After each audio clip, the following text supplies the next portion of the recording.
好来，乡亲继续来关心立委高嘉瑜，后裔男朋友林炳初甲拍。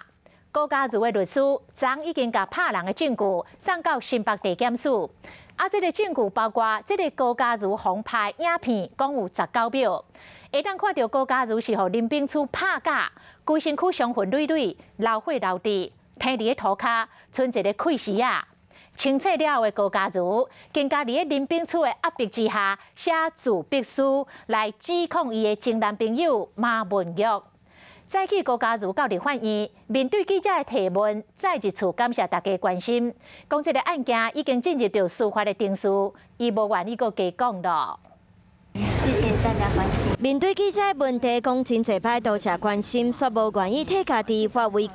现在就是那个司法侦查中，我们就交给这个法院去调查。新证据嘛，互外界搁较唔甘高嘉瑜，就看出伊互拍19秒影片的相片。高嘉瑜规身躯拢是伤痕血，伫面床顶有病。林炳初搁直直甲问讲，马文玉是毋是领薪水无咧做代志？伊敢若会使回答讲是，毋过林炳初也无满意，逼伊写自闭书，内容写我是高嘉瑜，我长期用税金请马文玉，毋过伊拢无来上班，拢咧做家己的代志。上尾也搁写非常后悔，搁家己签名写日期。林炳初才放伊去立法院签到上班，搁要求伊全程拢爱讲电话，无就要甲这影片自闭书公布伫网络顶。已经是被打得奄奄一息的状况下，被录下了这个逼供的影片。